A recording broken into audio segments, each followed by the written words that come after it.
Well, first of all, I teach a course at Yale called the Next China, so this is a subject that I've been intimately familiar with over the 8 years that I've taught the course. The focus of my course, my answer to your question, is will China stay the course of rebalancing from an investment and export-led producer model to a services and consumer-led framework that will drive the next China. There are lots of pieces to the puzzle.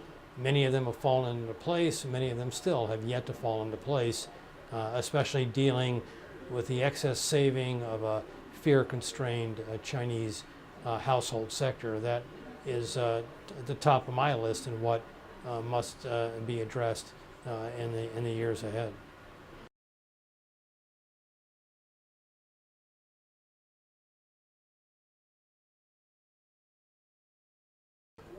Well, I think the risk of addressing the fear of a saving, constrained Chinese household sector is a major risk. A lot of people focus, I think, too much so on debt issues, on property market issues, on corruption issues. These are all problems that China has to address, but I think those are all manageable problems. Getting the private consumption share of Chinese GDP from its unacceptably low 39%, where it stands right now, into the 50% range is a huge challenge and ultimately an opportunity for China.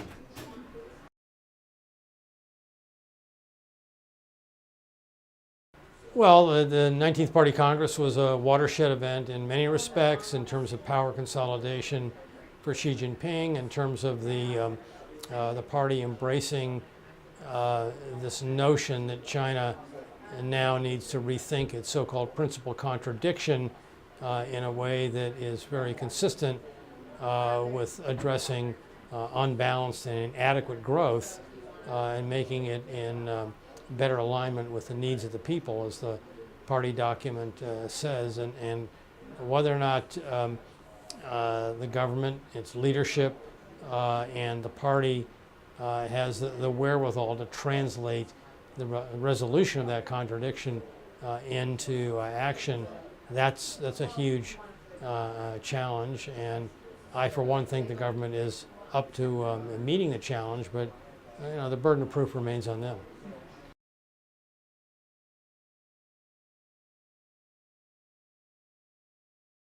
The twin meetings of March have largely been telegraphed by the 19th Party Congress. They'll put a little bit more sort of flesh on the bones in terms of growth forecasts and some specific policies, but the heavy lifting has been done. Xi Jinping's political address on October the 18th of last year really sets the stage for the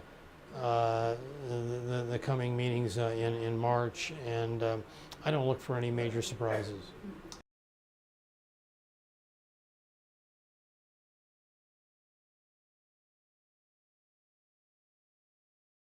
I think we risk oversimplifying here. I think there's no mistaking the fact that we're moving into an era of intensified trade frictions between the United States and China. I think we'll see evidence of that in President Trump's State of the Union address later this month.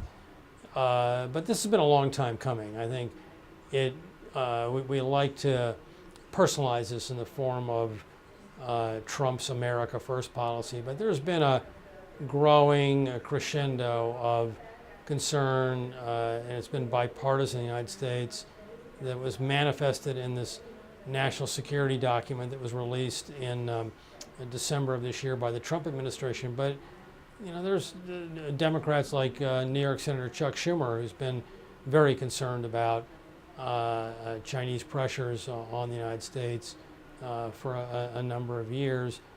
I don't think it's a question of last man standing. I think we're probably, if anything, guilty of overstating the U.S.